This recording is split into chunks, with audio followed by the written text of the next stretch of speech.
शुभ संध्या।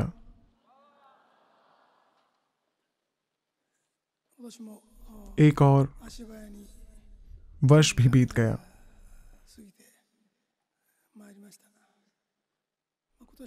इस वर्ष मील का पत्थर ये था कि सितंबर के आखिर तक मैंने अपने व्याख्यानों में 3000 का आंकड़ा पार कर लिया है। धन्यवाद। खैर, मैं उसके बाद भी कर रहा हूं और जाहिर तौर पर आज मेरा 3033वां व्याख्यान है।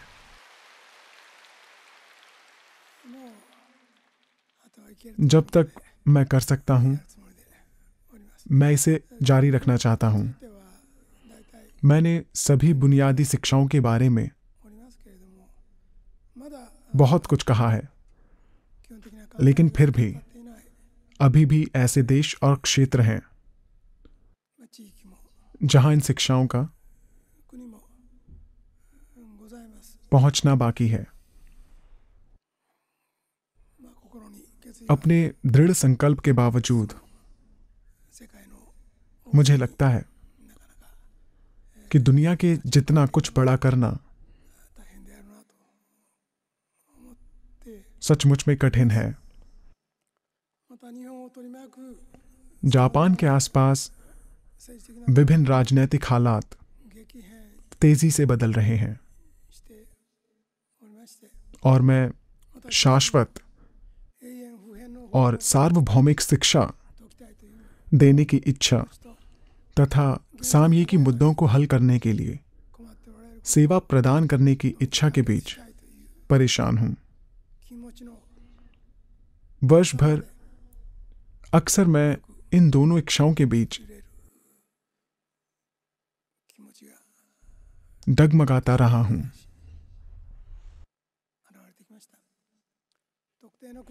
अगर मैं एक विशिष्ट देश के विशिष्ट लोगों को बचाता हूं, तो हमेशा एक विरोधी ताकत सामने आती है और जो जवाबी हमला करने की कोशिश करती है। जब मूल्यों के टकराव होते हैं तो यह सही मायने में न्याय करने का साहस रखता है कि कौन न्याय के साथ सहमत है और कौन गलत है। और मैं जो निष्कर्ष निकालता हूं उसे इतिहास के फैसले को बर्दाश्त करना पड़ता है। इसलिए किसी भी युग में सभी को खुश रखना मेरे लिए कभी संभव नहीं रहा है। अभी भी ऐसा ही है। मैं अपेक्षाकृत शांति से अपने विचारों को लोगों तक पहुंचाने की कोशिश कर रहा हूं, लेकिन फिर भी मुझे डर है कि कुछ स्तरों पर शायद प्रचंड संघर्ष हुए।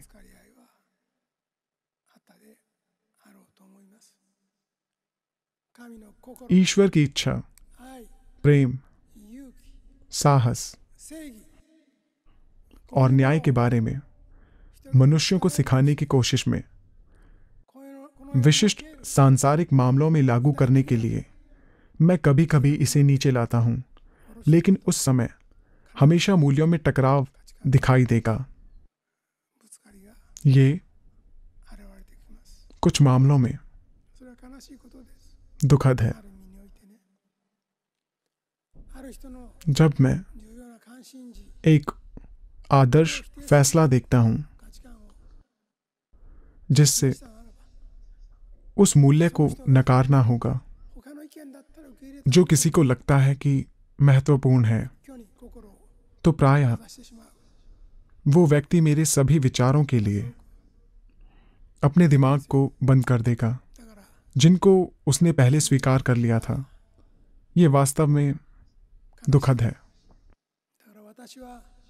अब जब मैं पृथ्वी पर रह रहा हूं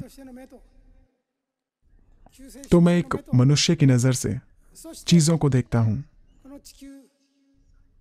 एक रक्षक की नजर और परमात्मा की नजर से मानवता को गहराई से देखता हूं। इन 3 प्रकार की नजरों के माध्यम से चीजों का अवलोकन करके मैं बोलता हूं और कार्यवाही करता हूं। अधिकतर मामलों में अपने समय से बहुत आगे के एक भविष्यवक्ता को स्वीकार नहीं किया जाएगा। मैं ये समझता हूं। हालांकि मुझे उन बातों पर बोलना होगा जो बिल्कुल बोलनी चाहिए, भले ही वह 10, 20 या 100 वर्ष भी जल्दी हो। इसलिए आज मैं इस वर्ष जापान और विदेशों में अपने मिशनरी कार्यों से अपने मत को संक्षेप में बताना चाहूंगा। जापान एक ऐसा देश है जो सच में शांतिपूर्ण है। जब आप सामान्य जीवन जीते हैं तो शायद आपको कोई समस्या नहीं है। जब मैं अपने पड़ोस में गया तो मैं प्रधानमंत्री के पास से गुजरा जो सम्राट के सिंहासन पर राज्याभिषेक समारोह में बानजाई चेयर का नेतृत्व कर रहे थे। इससे मुझे लगा कि जापान वास्तव में एक शांतिपूर्ण और सुरक्षित देश है। ये ऐसी बात है जिस पर हमें गर्व होना चाहिए। मैं वास्तव में ऐसा महसूस करता हूं। काश जापान एक शांतिपूर्ण और सुरक्षित देश बना रहे और धीमी गति में भी विकासशील और समृद्ध बना रहे। फिर भी कई बार ऐसा होता है जब मुझे लगता है कि मुझे उत्तर देना होगा कि संसार में मौजूद विभिन्न परस्पर विरोधी मूल्यों को कैसे दूर किया जाए। आज का विषय नई समृद्धि के युग के लिए है। इसलिए मुझे लगता है कि यहां हर कोई 2020 के बाद स्वर्ण युग के बारे में सुनने की उम्मीद कर रहा है। मुझे आशा है कि मैं इसके बारे में बात करने में समर्थ हो सकूंगा। हमारे सामने अगले वर्ष टोक्यो ओलंपिक भी हैं। इस वर्ष जापान के लिए रेइवा युग की शुरुआत थी नए सम्राट के राज्याभिषेक के साथ, और अगले वर्ष टोक्यो ओलंपिक होगा। मैं वास्तव में चाहता हूं कि इससे जापानी अर्थव्यवस्था को बढ़ावा मिले और जापान दुनिया का नेतृत्व करना शुरू करे। वास्तव में हालांकि अगले वर्ष के बाद शायद दुख खुशी से पहले होंगे। यह कहकर मेरा मतलब ये नहीं है कि हमारा भविष्य खराब हो रहा है। दुख में हमें भविष्य की आदर्श छवि को अवश्य ढूंढना चाहिए। अगले युग में ये कैसी होनी चाहिए और इसे प्राप्त करने के लिए हमें कैसे प्रयास करने चाहिए।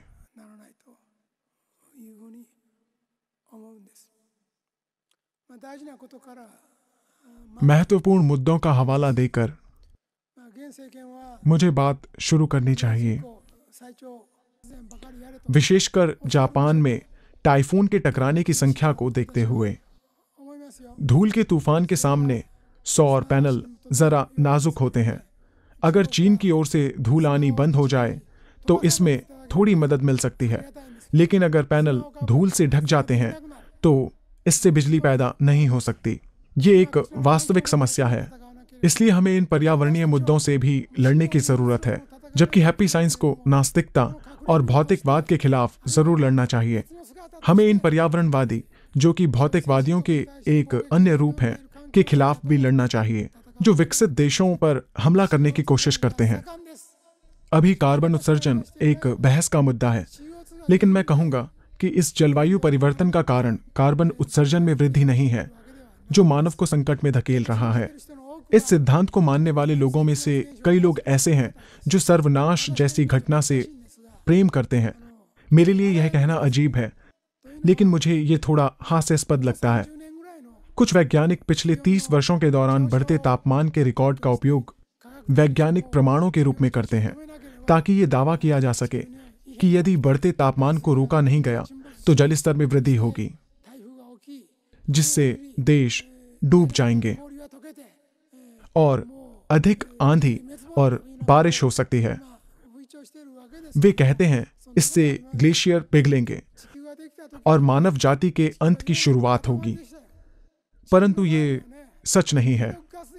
जब पृथ्वी का निर्माण हुआ तो ये लावे का एक पिंड थी। ये खतरनाक जहरीली गैसों से घिरी हुई थी। तापमान कई 100 डिग्री तक पहुंच चुका था। वर्तमान शुक्र ग्रह की तरह वायुमंडलीय तापमान लगभग 500 डिग्री सेल्सियस था। इन स्थितियों में किसी भी जीवित जीव के लिए जिंदा रहना असंभव था। ये पृथ्वी की शुरुआत थी। जैसे जैसे लावा धीरे धीरे ठंडा होता गया, कार्बन डाइऑक्साइड सहित गैसें समुद्र के पानी में घुल गईं और पौधों का जीवन पनपने लगा। बाद में पृथ्वी के ठंडा होते रहने के साथ ही अन्य जीवन भी पानी के नीचे पनपने लगे, जब तक कि शेष पृथ्वी भी रहने योग्य नहीं हो गई। वर्तमान कोयले और पेट्रोलियम जिसका हम उपयोग करते हैं, उसका निर्माण करोड़ों वर्ष पहले बड़े पौधों और छोटे जीवाणुओं के अवशेषों के विकास और संचय के परिणाम स्वरूप हुआ था। ये वही कोयला और पेट्रोलियम है।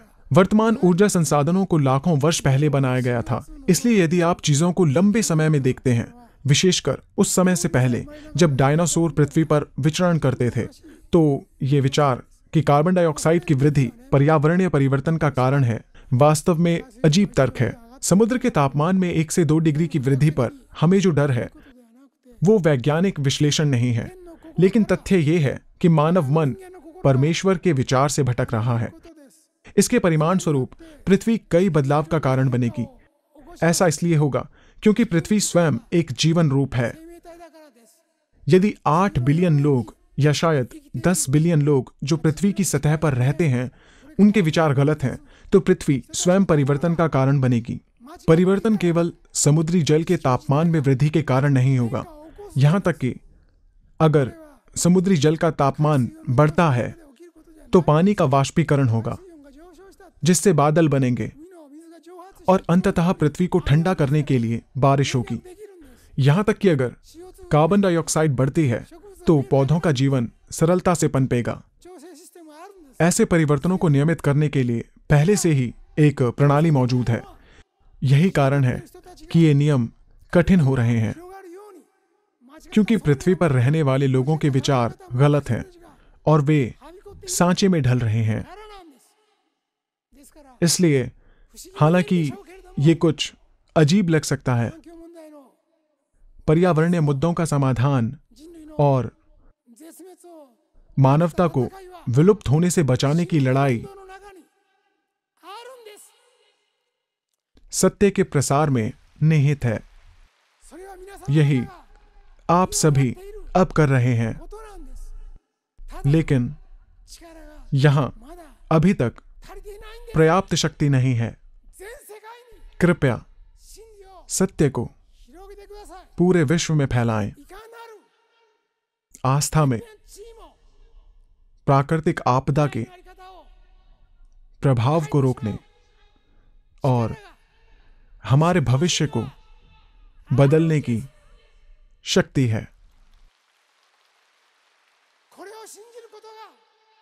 इस पर विश्वास करने से एक नई समृद्धि का युग खुल जाएगा। और यही कारण है कि मैं आपके समक्ष पृथ्वी पर आया हूं। बढ़ो हैप्पी साइंस के समर्थकों, बढ़ो दुनिया भर में हमारे समर्थकों, बढ़ो भविष्य का बोधिसत्व जो अभी आना बाकी है, मानवता का भविष्य आपके हाथों में है। अगला वर्ष भी संघर्ष का एक और वर्ष है। चलो अपना बेहतर देते हैं। आपका बहुत बहुत धन्यवाद।